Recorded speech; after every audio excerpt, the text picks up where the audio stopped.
الرجیم بسم اللہ الرحمن الرحیم وفی الارض قطع متجاورات وجنات من اعناب وزرع ونخیل صنوان غیر صنوان یسقى بماء واحد ونفضل بعدها على بعض في الأكل ان في ذلك لآيات لقوم يعقلون وإن تعجب فعجب قولهم أإذا كنا ترابا أإنا لفي خلق جديد أولئك الذين كفروا بربهم وَأُولَئِكَ الْأَغْلَالُ فِي أَعْنَاقِهِمْ وَأُولَئِكَ أَصْحَابُ النَّارِ هُمْ فِيهَا خَالِدُونَ صدق اللہ العظیم۔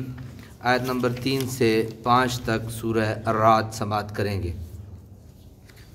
وَفِي الْأَرْضِ قِطَعٌ مُتَجَاوِرَاتٌ، اور زمین میں مختلف قسم کے ٹکڑے ہیں جو قریب قریب ہیں۔ وَجَنَّاتٌ مِّنْ أَعْنَابٍ، اور باغات ہیں انگوروں کے۔ وزرع ونخیل صنوان غیر صنوان، اور کھیتیاں ہیں اور کھجوریں ہیں۔ صنوان غیر صنوان، کچھ ایک تنے سے پھوٹی ہیں اور کچھ الگ الگ تنوں سے۔ یسقى بماء واحد، سیراب کیا جاتا ہے ایک ہی پانی سے۔ ونفضل بعدها على بعض في الأكل، اس کے باوجود ہم فضیلت دیتے ہیں بعض درختوں کو بعض پر ذائقہ اور بو میں۔ ان فی ذلک لآیات لقوم یعقلون، بے شک ان میں اللہ تعالیٰ کی عظمت و کبریائی کی نشانیاں ہیں اس قوم کے لیے جو عقل مند ہے۔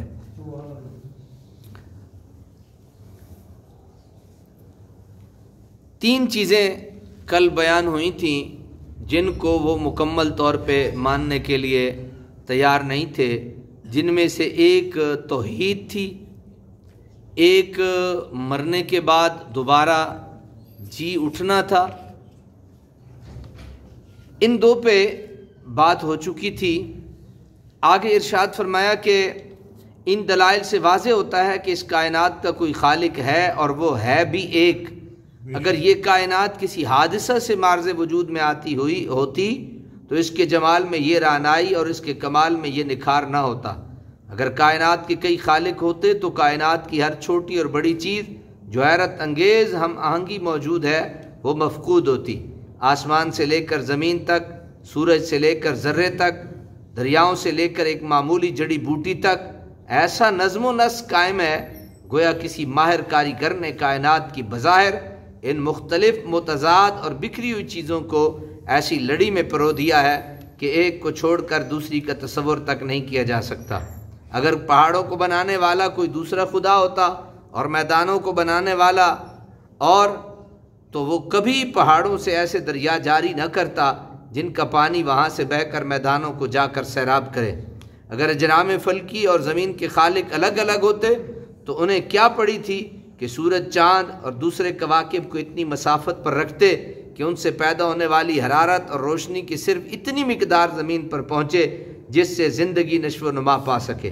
کائنات کے تنوع میں جو وحدت، اختلاف میں یکسانیت اور ہر چیز کا دوسری چیز سے جو گہرا ربط ہے، وہ اس بات کا ناقابل تردید ثبوت ہے کہ ایک قادر مطلق، حکیم اور ہمادان خدا ہی اس کا خالق ہے جس کا کوئی شریک نہیں۔ لیکن یہ روشن دلائل اس قوم کے دلوں ہی کو نور یقین سے منور کر سکتے ہیں جو ان آیات بینات میں غور و فکر کیا کرتی ہیں۔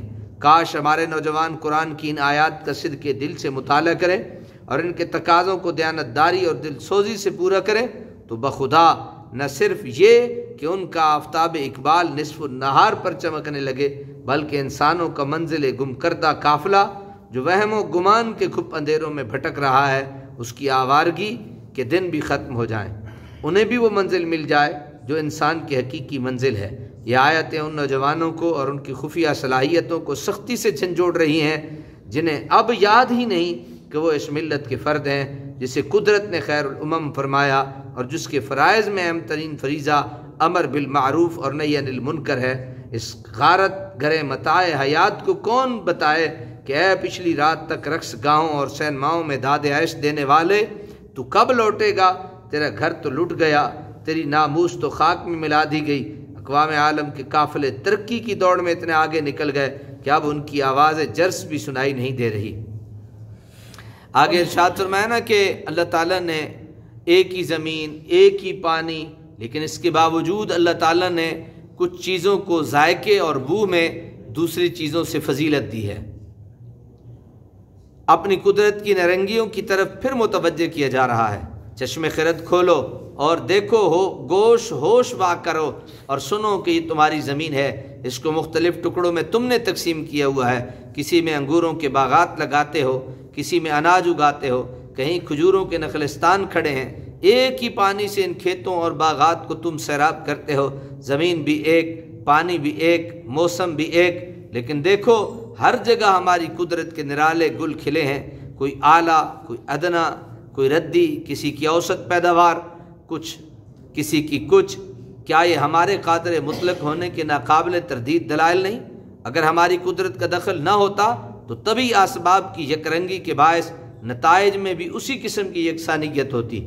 اگر عقل و خرد سے کام لو تو تمہیں معلوم ہو جائے گا کہ یہ سب ہماری قدرت کی منہ بولتی براہین اور ثبوت ہے۔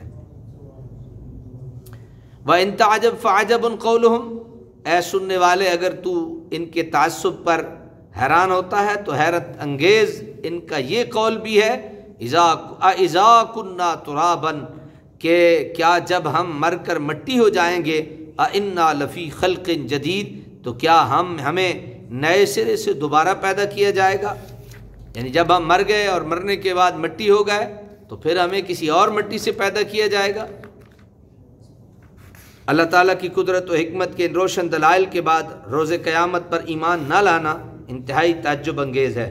جب انہیں سمجھا دیا گیا کہ یہ جہان بالا و پست اس کی صفات کمال کی جلوہ گاہ ہے، چشم بینا کو ہر ذرہ میں اس کی قدرت حکمت اور علم کے حسین جلوے نظر آ رہے ہیں، تو جس کی قدرت و حکمت کی یہ نشان ہو، کیا اس سے یہ توقع کی جا سکتی ہے کہ اس نے اس دارالعمل کے بعد بھی کوئی دارالجزا نہ بنائی ہو؟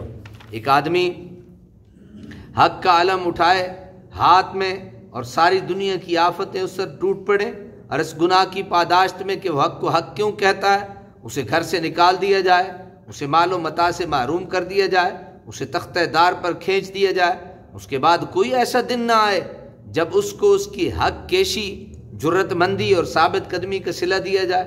دوسرا شخص کار و ظلم کی بجلی بن کر تباہی مچاتا رہے، حقوق تلف کرتا رہے، داد عیش دیتا رہے، اور یہ باغی جب یہاں سے جائے تو کیا اس کو فراموش کر دیا جائے اور اس کی عمر بھر کی بدکاریوں اور دل آزاریوں کی اسے کوئی سزا نہ دی جائے؟ ایسا ہونا اس کی حکمت کے خلاف ہے۔ عقل سلیم اس کو گوارا کرنے کے لیے تیار نہیں۔ دنیا میں کئی تعجب انگیز باتیں ہیں، لیکن اس کھلی حقیقت کا اس بے حیائی سے انکار ایک ایسا تعجب خیز امر ہے کہ اس سے بڑھ کر اور کوئی چیز حیرت انگیز اور مزاح کا خیز نہیں ہو سکتی ہے۔ آگے ارشاد فرمایا اولئک الذین کفروا بربہم، یہی منکر قیامت میں وہ لوگ ہیں جنہوں نے اپنے پروردگار کا انکار کیا ہے۔